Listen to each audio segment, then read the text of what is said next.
Good evening, and welcome once again to the Food Gallery. Tonight, we detour down a dark alley where feast meets phobia in a pantry with a pulse. Here, you'll find such vital victuals as the oyster. Locked in this briny vault lurks a dish best served cold and wide awake. Or perhaps you'd savor a bit of Roquefort, a cheese whose flavor is as lively as the eponymous mold within. And who could pass up that pesky provision, the most animated of edibles, the crab. Hey, where's my crab? Lights! Get the crab wrangler in here, would you? How do you lose a crab in a place like this? Wrangler? It's one stinking crab. We got a situation. He's gone. Yes, he's gone. Can you find him? You don't find crabs like that, they find you. What do you mean crabs like that? Well, you know blue crabs, they're ornery. Ornery, huh? Okay, well just do your best, okay? All right, people, watch your fingers and toes. This is not a drill. Maybe we don't need live crabs. After all, properly handled, frozen crab's almost as good as fresh. And of course, there are several varieties of canned and fresh packed crab meat. Besides, unless you can drive to the beach and the time it takes to watch a Baywatch rerun, you'll probably live your whole life without seeing a live crab at the Mega Mart. And of course, the last time I cooked something live on camera was a PR nightmare. Yeah, Crabby. And isn't a crab cooked fresh from the sea better than one that's been stacked on 1,000 of his closest friends in some aquarium for the last month? No? In the end, I'd say a cooked crab in the hand is worth 2 live ones in the bush. Actually, they're more likely to be found in a potted plant. Why don't you go check there? As I was saying, crab, alive or dead, are good eats.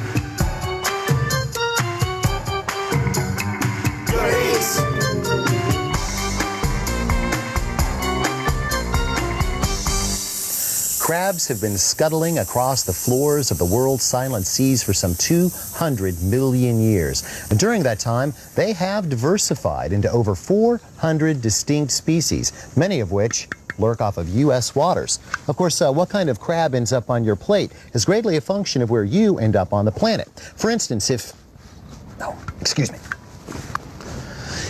you happen into the Northeast, you're likely to happen upon a sand crab or two hiding amongst the lobsters. Now, chefs didn't show these crabs much respect until some marketing guru somewhere decided to rechristen them Peaky Toes. Now, if my name was Peaky Toe, I'd hide around the lobsters too. Now, the more common East Coast crab also has a fancy moniker, at least in Latin. The Galanectes sapidus, or beautiful swimmer, is better known by the name blue crab, and they proliferate prodigiously from the coast of Maryland all the way down to Florida. Now, Floridians generally prefer stone crabs, which have the good or bad fortune from mid-October to mid-May of having one huge claw lopped off before being tossed back into the drink to grow another.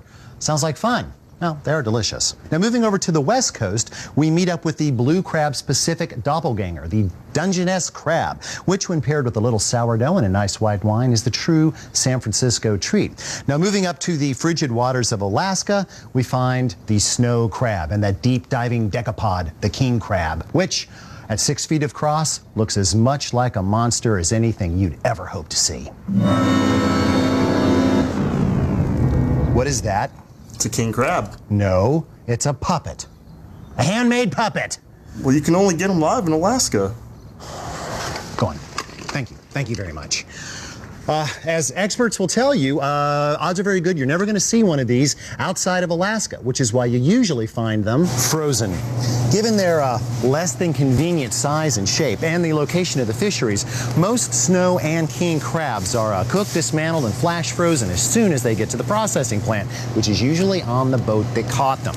Now, I know that a lot of really great grocery stores will have what looks like fresh crab legs in the fresh fish case, but I'd be willing to bet a leg and a leg that they came in the back door cooked, frozen already. And it'd be a pretty safe bet because if the shell is red, you know that it's already been cooked. Now, I don't have a problem with this given the fact that crab is extremely perishable. If I wanted to cook crab legs tonight, I would buy the freshly thawed item. But if I planned on holding them just even 24 hours, I would want to buy them frozen and do the thawing myself.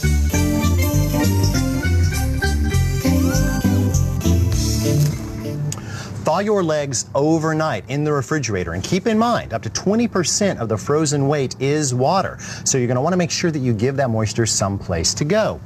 Remember this contraption from one of our other seafood-oriented programs?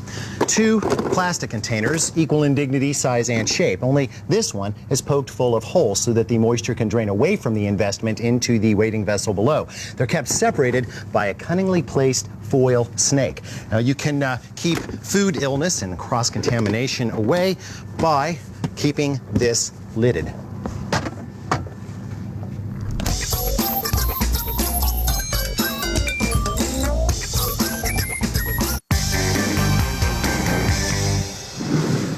The thing to remember about frozen crab is that it has already been cooked, okay? Cooking it again is only going to toughen and dry the meat, which, thanks to short muscle fibers and a low fat content, has already been stretched about as far as it can go. So if you want hot legs, and hey, who doesn't? You need to think reheat, not recook. And no, it is not as simple as you think, because if it was, all reheated food would taste great, and it doesn't. So let's consider the technology. Boiling.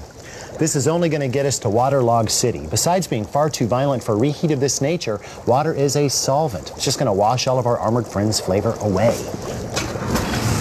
Baking's no good either. By the time the meat would heat through, it would be dirt dry. Broiling and grilling would be okay, but you risk burning the shell, and that would taint the meat's flavor. This leaves us with steaming, which is fast, easy, and a real flavor saver when it comes to cooking crustaceans. Go. That would be a problem. Luckily, there's more than one way to steam a crab. Ow. There's nothing wrong with employing a microwave in the pursuit of serious culinary goals, as long as you don't ask it to do things it can't do. Now, let's review how this thing actually works. When you activate your microwave oven, a device called a magnetron tube generates waves of electromagnetic energy. Now, these kind of waves are produced anytime that electricity moves through a circuit or even a simple wire. But what makes the magnetron tube special is that it creates oscillating waves, which then can be directed at a target. Now, in a microwave oven, these waves are fed down a long tube. They bounce off a metal fan and are scattered into the cooking chamber. Once in the chamber, if they encounter food or anything besides metal, for that matter, they move into that substance. And if there are any asymmetrical molecules there, the microwaves make them vibrate, and that creates heat. The most common asymmetrical molecule in crab legs, or any food for that matter, is water. And when these little molecules of water start to do the tango, they create heat very, very quickly. Problem is that microwaves really can't produce heat in excess of the boiling point, so they can't brown foods the way the oven or a grill or broiler can, but they're really good at making steam. So let's take a look at the fastest way to get maximum heat into your legs in the minimum amount of time. But before that, let's take out a little fingerprint insurance. Cutting the 3 legs into 6 sections is going to make them a lot easier to handle, and they'll cook a lot quicker.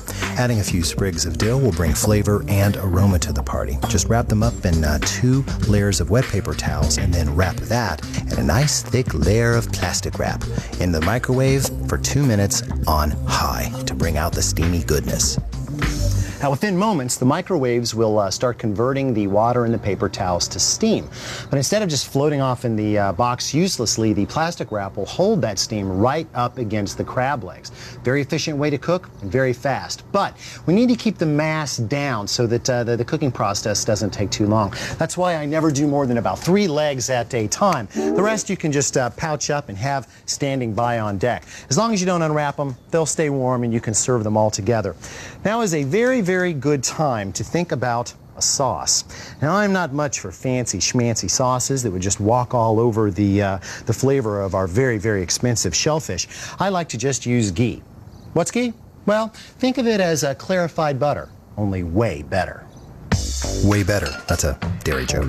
Never mind. Melt 1 pound of unsalted butter over low heat, and as soon as it liquefies, turn it up to medium.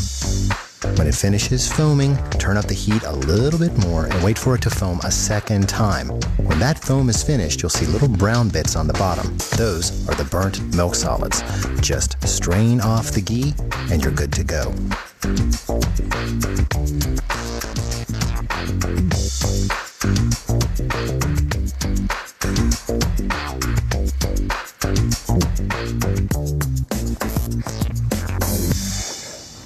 know, they might call these things king crabs because they're so gosh darn big.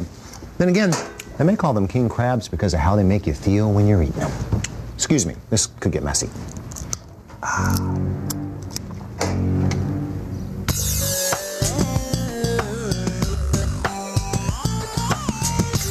For those of you unfamiliar with this critter, allow me to introduce the Dungeness crab. Now, named after a spit on the Olympic Peninsula, Dungeness or Dungies pretty much rule the Pacific Coast market, which thanks to several overlapping regional seasons is pretty much year-round. Now, like my friend here, most Dungies are cooked as soon as they come onto the dock, which helps preserve their fresh flavor. Dungies are about 25% edible, which is pretty good for a crab. Now, when buying, watch out for shell breaks or punctures, which are bad. And if you've got a choice, go for one that feels really heavy for its size. Lightweights have generally molted recently, so they've got less meat. Oh, you want to look out also for dangling legs. Usually means they were dead when they were cooked. Now, most markets will crack and clean your crabs for you, but it's always good to know the basics, especially if you want to reserve some of the shell for either presentation purposes or for making crab stock.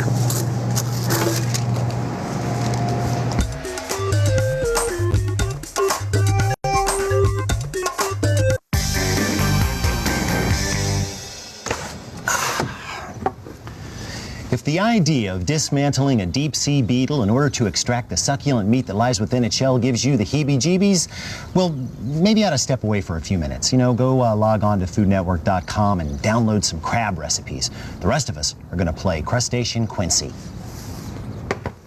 Of course, we're going to need tools. Lots of tools. Okay, maybe not lots, but at least a few. I like to have a flathead screwdriver around, a pair of tweezers. Don't have to be that big, but if you've got them, why not? And this little item I love. I picked this up at the hardware store. Is it safe? You remember? Never mind. Oh, and it's also a really good idea to have a big mallet. Step one, flip the crab on its back. You see by the size and shape of this apron that this is a boy crab, which makes sense because girl Dungenesses are illegal to harvest. We're just gonna crack that off. Did I mention the two bowls? One for the good stuff, one for the nasty stuff. Now I'm going to do this the rest of the way over the sink because there's a good bit of moisture in here. Now we reach right in that little hole and we're going to pry off the back or carapace of the crab. And right away I'm going to rinse off all the stuff on the inside. Right now nothing in here looks like good eats, but give us a minute. Now we'll look around in here and you'll see a lot of these little gray finger things. Those are the gills, and they're also called dead man fingers or dead men's fingers. They pop right off. Twist off all of the legs, and they come off really easily. There's big pockets of meat on either side of this. It'll be a lot easier to get to if we just pop it in half like that. All of these little cells are like honeycombs full of meat, and the real skill is to get in and get that meat out because it's the best meat in the crab. And I'm just going to get in there and scrape out each one of those little cells. Now, the legs. By the way, don't worry about this part of the leg. There's nothing in there worth bothering with. Just go for this section. Literally get it cracked and then you can just scoop the meat out with your thumb. At this point, we could break out some mayonnaise, preferably Good Eats homemade mayonnaise, chop up some sweet pickles and make ourselves some crab salad sandwiches. Or we could do something just a hair more sophisticated. For instance, if we were to take a cup of olive oil, extra virgin or not, doesn't really matter, a cup of red wine vinegar, 2 cloves of garlic, minced fine, half a cup of fresh parsley chopped, a 1/4 cup of tarragon, yes, fresh, a teaspoon and a half of kosher salt, and a half a teaspoon of black pepper. Now we need to combine this somehow. There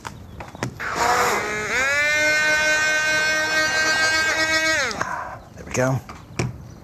And then add the meat from 2 Dungeness crabs. Did I say 2? Excuse me, 2. There we go. And mix. And then just seal up the bag. Try to run out as much air as possible. And straight to the refrigerator.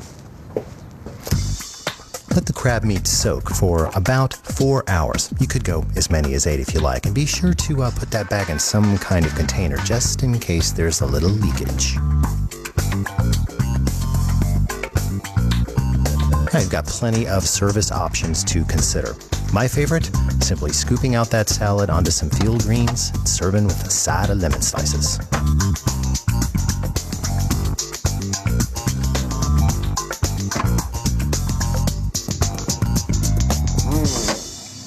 Zesty as a splash of Old Spice. Only good. Blue crabs account for more than half of the total U.S. crab harvest a year. That's some 200 million pounds of shell-crunching goodness. But there is a catch. You know, I don't think that one poses us any real danger right now. Just playing it safe, boss. Great. Well, why don't you go play safe somewhere out in the street? Sorry. The problem is that this equals this. That's right. A cooked blue crab only yields about 15% of its weight as edible meat. That's an awful lot of work for not very much good eats. It is really, really good eats, though. Now, a true professional picker can blaze through one of these guys in about 40 seconds. Me, I do maybe 4 minutes on a good day, which is why I always leave the picking to the pros.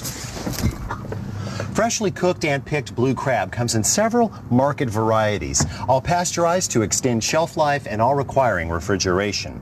Now, unfortunately, the name game is unregulated, so one fishmonger's jumbo is another fishmonger's lump, imperial, or colossal. In any case, these are all words to represent the biggest pieces of white meat culled from the body. This is as good and as expensive as it gets, which is why I often cut it with back fin meat, aka regular or special crab meat, which comes from the body but is composed of smaller pieces than the lump. Then there is flake, which is made of the tiniest teensy-beensy pieces of meat left over from the body after the back fin and lump has been removed. Then there is claw meat, which I don't really like because it's dark brown, kind of tough. Think of it as crab jerky. You could use it as filler, I guess, or you could use crab with a K. Why is it called crab with a K? Because it's not crab with a C. It's a surimi, processed fish paste, which has been flavored, colored, and shaped to pass kind of like crab. If your recipe calls for a lot of other ingredients, you could use this in a pinch. Pinch, crab. Oh, never mind.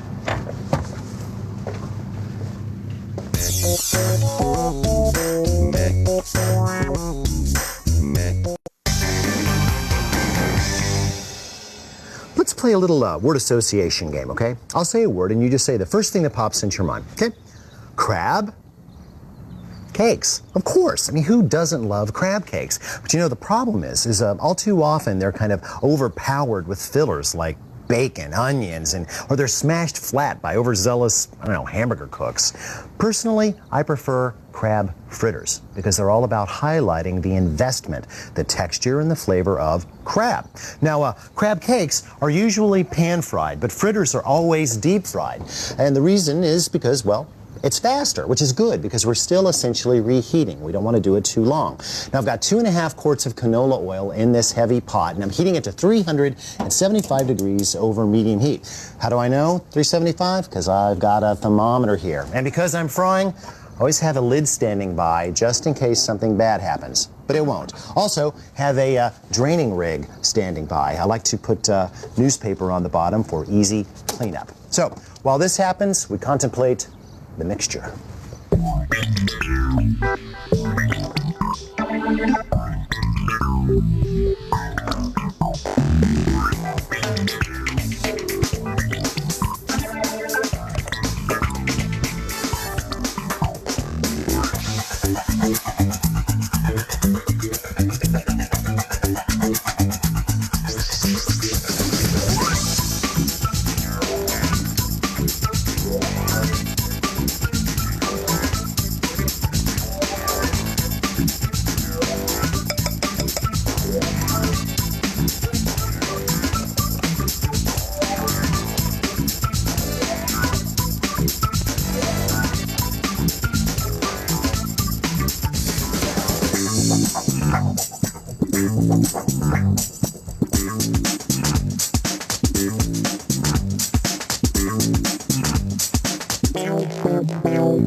We hope tonight has opened your eyes to the notion that crab need not be alive and kicking to be top-notch cuisine.